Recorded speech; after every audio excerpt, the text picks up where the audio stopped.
programa Rumo Certo. O programa da Assembleia Legislativa direcionando os cearenses no caminho da qualificação profissional, fazendo valer os seus direitos como cidadão.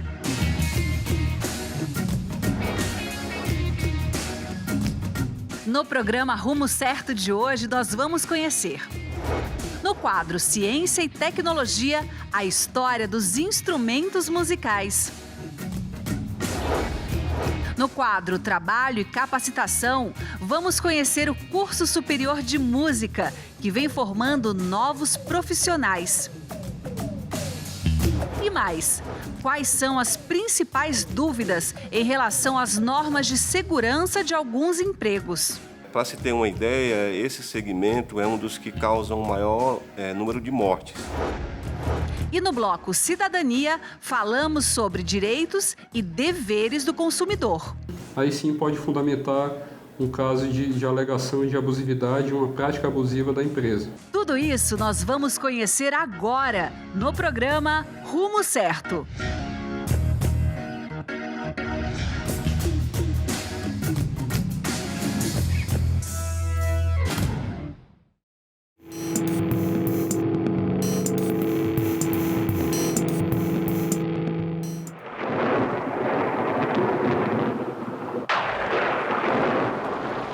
Imagine um mundo feito apenas de sons naturais, como o sopro do vento, o barulhinho da chuva, o trovão e o canto dos pássaros. Provavelmente, o homem começou a fazer instrumentos musicais inspirado nessa música da natureza. Foi quando o homem descobriu que pedra, osso e madeira poderiam produzir sons, como se tivessem uma voz própria e fosse uma forma de magia para conversar com seres do mundo espiritual. Foi naquela época que surgiram os tambores rústicos, que através dos séculos foram se aperfeiçoando. Com a constatação de que a corda de um arco de caça produzia sons, originaram-se instrumentos como a lira grega, que aumentava mais ainda a emoção das palavras quando acompanhava recitais de poemas. Assim, surgiram as famílias dos instrumentos musicais que hoje conhecemos.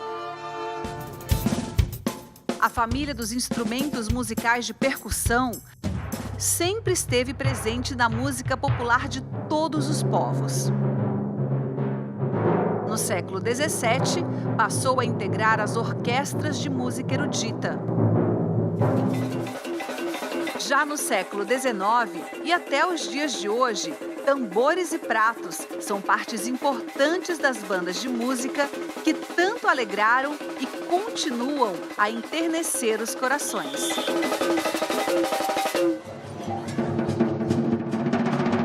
No início do século XX, com o desenvolvimento do pedal, foi criada a bateria, com uma só pessoa tocando ao mesmo tempo os variados tambores e pratos de uma orquestra.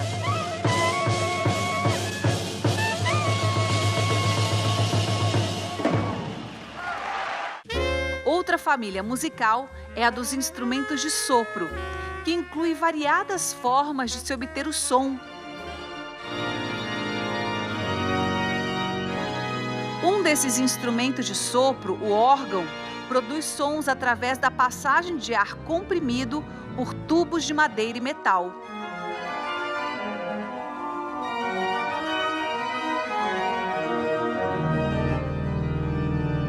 Há séculos é instrumento básico das celebrações religiosas da Igreja Católica.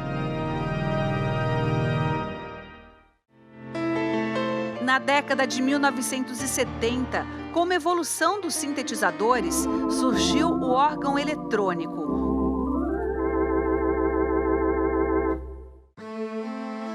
Outra família, a dos instrumentos de corda, inclui a música das serenatas, dos saraus musicais e dos concertos.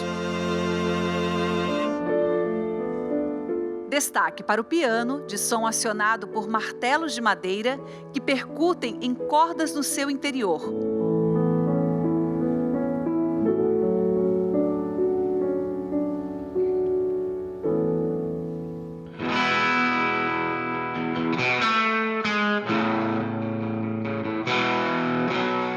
para encerrar esse tributo à música, homenagens à guitarra elétrica. Um instrumento de corda que foi ganhando adeptos ao longo do século XX e que no século XXI se constitui provavelmente o instrumento mais tocado.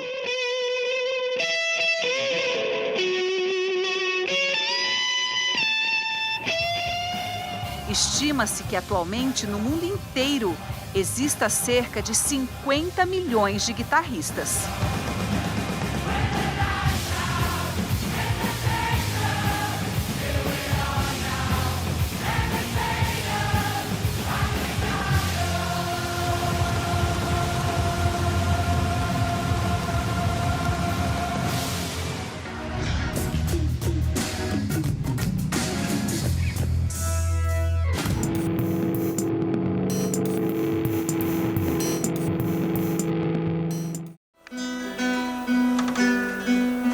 Agora faz tu tua mão mais pra cá. Isso.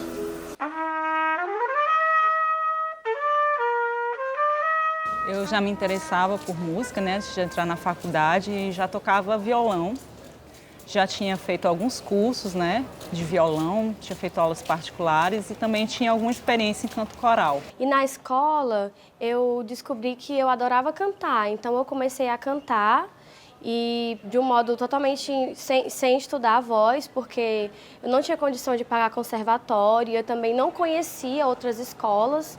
Então, eu nunca estudei música antes de entrar na universidade de um modo formal. Na primeira semana, quando o aluno chega aqui, a gente faz uma explicação como é que é o curso. Porque o curso é licenciatura em música. Mas a licenciatura em música ela é voltada principalmente para a formação de educador musical. Que ele pode também fazer paralela à formação de educador musical, ele também ser músico. Né? O aluno chega aqui e a gente explica o projeto pedagógico todo para o aluno, para ele saber onde é que ele está, o que ele precisa, o que ele está fazendo. Como é um curso de formação de professores, no curso de música da UFC, no campus do PC, precisa ter realmente uma prática docente realmente muito forte. Tem várias possibilidades de trabalho nesse campo da educação musical.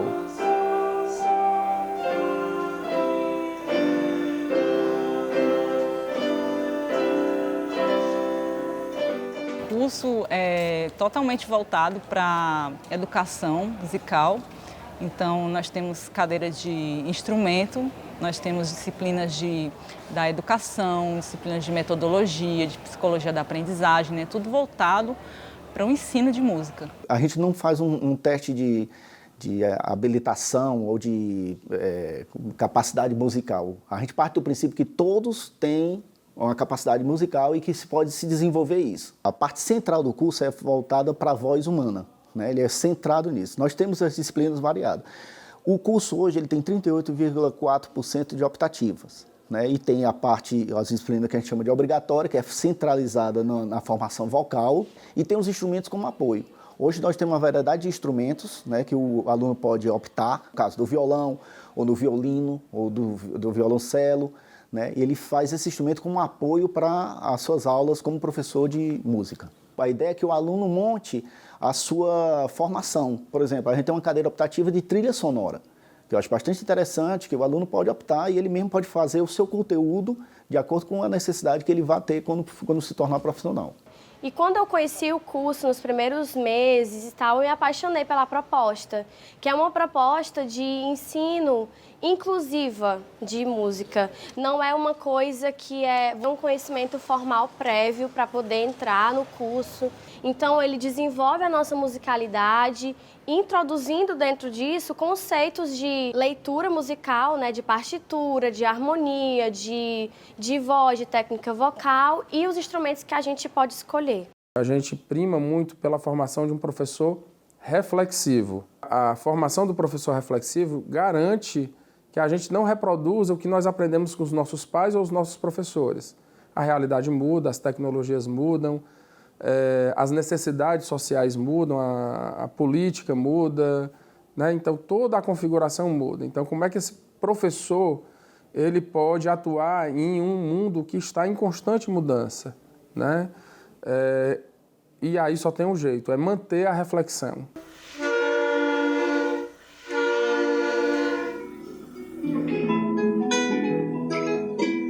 professor de música, ele tem um campo profissional bastante amplo. Nós podemos dar aula em escolas públicas, na disciplina de artes. Nós podemos trabalhar em escolas de artes, em conservatórios de música. E nós podemos dar aula particular também de música. Eu considero um campo amplo e assim, competitivo como qualquer área. E também na área da pesquisa eu acho muito interessante, tem muitas oportunidades também em fazer um mestrado em educação musical, em performance ou em etnomusicologia também, é uma área muito interessante. Que com a obrigatoriedade da música nas escolas, teria um emprego para ter concurso na área de música para os alunos que se formam, né? Além de você, o que eu vejo os alunos, ele pode também trabalhar como educador ou também tocar, fazer uma atividade, ou ser professor em escolas privadas de música, ou dar aula particular de música, ou tocar como músico mesmo profissional. Bem, as oportunidades no mercado de trabalho local e nacional, no mundo em que nós vivemos, nós temos que inventar. Nós temos que criar esse campo, né? Não é um campo estabelecido e está ali você vai dar certo, né? Claro que tem alguns caminhos, como eu acho que o principal, no nosso caso, é a escola pública. Nós temos as ONGs, né, os projetos sociais. É muito comum um professor de música dar aula particular, ou em casa, ou na casa das pessoas. Isso normalmente é uma das primeiras coisas que nós fazemos. Somos procurados, inclusive, por amigos que querem aula. Temos também o campo da regência, que é um campo forte aqui no Ceará. Nós temos diversos corais em empresas, em instituições, no IBAMA, por exemplo. E tem também a nossa inventividade, né?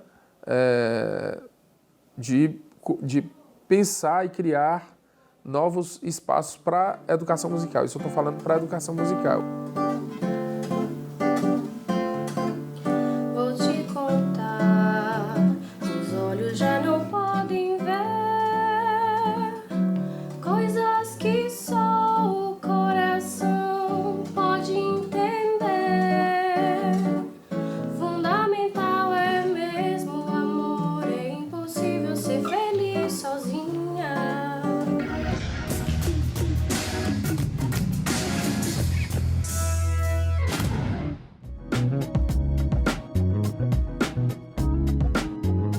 Este caleidoscópio, com seus espelhos mágicos, enaltece a era republicana e contagia o visitante com o colorido dos nossos símbolos, além de movimentar imagens que expressam a riqueza cultural de nossa terra e nossa gente.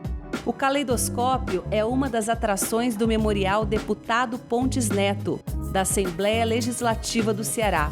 Existem outras, expostas em um labirinto traçado pela memória do parlamento e por documentos e objetos que estiveram nas mãos de gerações que nos antecederam. Logo na entrada do memorial, os tempos iniciais do Brasil independente, com a Constituição, partidos políticos, personagens e fatos que agora estão nos livros. Em seguida, uma exposição sobre a Assembleia Provincial, com revelações sobre o nascimento e evolução do poder legislativo no Ceará, além de desenhos e maquetes dos locais onde a Assembleia funcionou durante o Império e a República. O fio da meada nos leva a registros do decorrer do tempo, com espaço para cearenses ilustres e para os deputados que presidiram a casa. Memorial Deputado Pontes Neto, um labirinto criado não para se perder, mas para se encontrar com a história.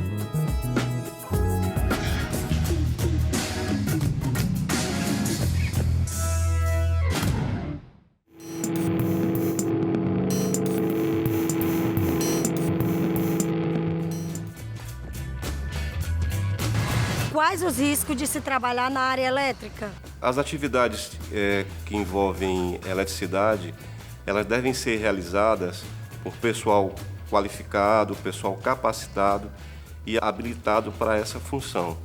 Para se ter uma ideia, esse segmento é um dos que causam o maior número de mortes. Muitos funcionários e empregados realizam essa atividade sem que haja essa capacitação e habilitação. O grupo que porventura não venha a ter uma sequela tão grave como essa, pode ter outros tipos de problema, como queimaduras, como perda de visão, e é importantíssimo que o empregado ou funcionário trabalhe perfeitamente habilitado, capacitado e protegido para realizar essa atividade a contento. Quais as proteções que devemos ter para trabalhar na área elétrica? As proteções existentes para o trabalhador da área elétrica, em função da grande quantidade de acidentes graves ou com mortes, à medida do tempo foi diversificada. Por exemplo, existe um fardamento específico para o eletricista, que ele resiste a uma temperatura caso venha a ter algum choque elétrico. Você tem as botas de segurança específicas para eletricistas, luva de segurança específica para eletricista, capacete de elétrico. Então você tem vários equipamentos que são específicos para essa área e que são utilizados após um treinamento minucioso de utilização, que é o treinamento da NR10.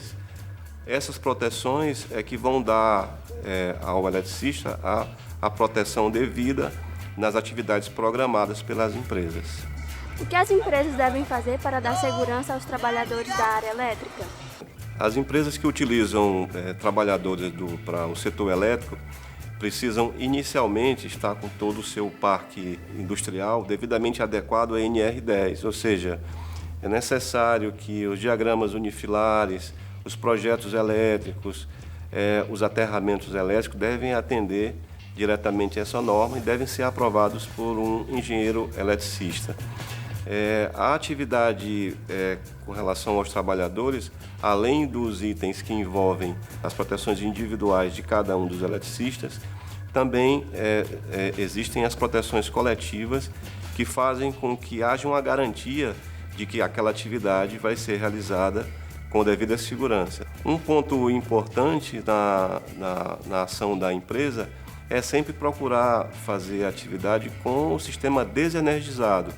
Só utilizar o sistema energizado em situações em que realmente não há outra saída para a realização da atividade. Isso garante aos funcionários, aos trabalhadores, uma maior segurança e uma melhor condição de trabalho para eles no decorrer das suas atividades.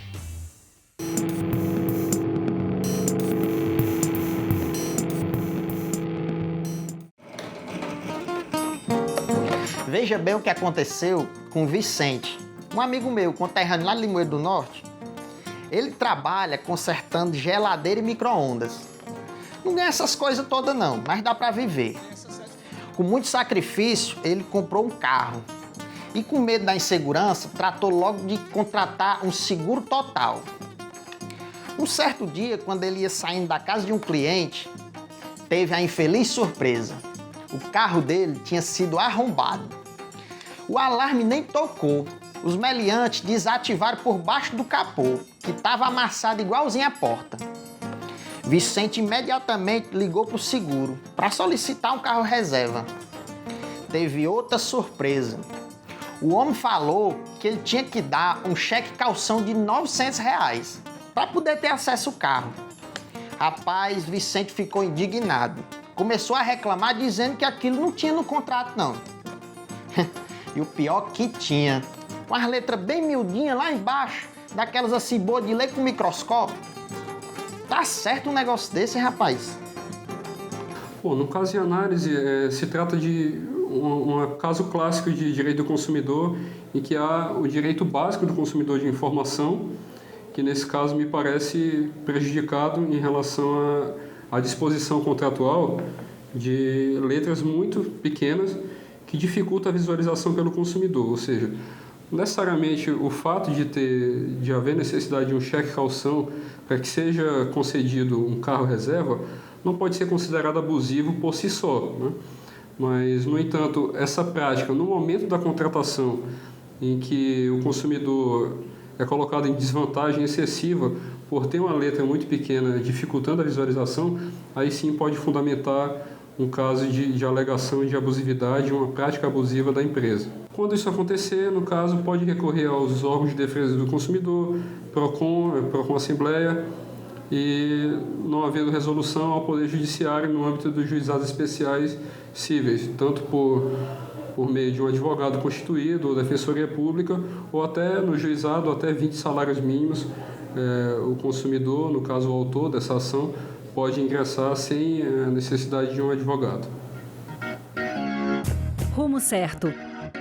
É a Assembleia Legislativa direcionando os cearenses no caminho da qualificação profissional e fazendo valer os seus direitos como cidadão.